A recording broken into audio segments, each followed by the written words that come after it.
میں ڈاکٹر شبیر عالم اختر الایمان کی ایک نظم سنانے جا رہا ہوں جو مجھے بہت زیادہ اپیل کرتی ہے۔ اس کے اشعار اس طریقے سے ہیں کہ آج میں تیرے شبستہ سے چلا جاؤں گا، دور مغرب کے کسی گوشہ تنہائی میں، جس جگہ شام و سحر بیٹھ کے سستاتے ہیں،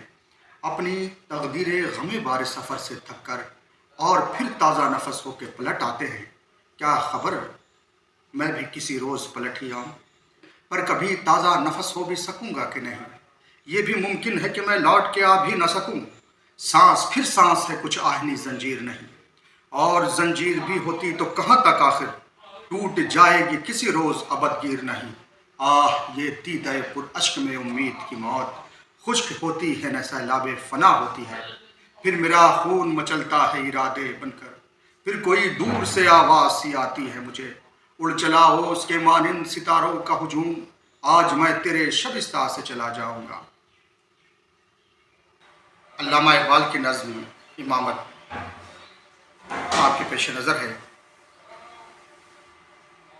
تو نے پوچھی ہے امامت کی حقیقت مجھ سے، حق تجھے میری طرح صاحب اسرار کرے، دیکھے احساس ضیاء تیرا لہو گرما دے، فقر کی شان چڑھا کر تجھے تلوار کرے، ہے وہی تیرے زمانے کا امام برحق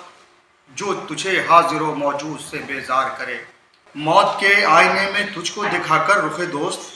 زندگی تیرے لیے اور بھی دشوار کرے، فتنہ ملت بیضا ہے امامت اس کی جو مسلمان کو سلاطین کا پرستار کرے۔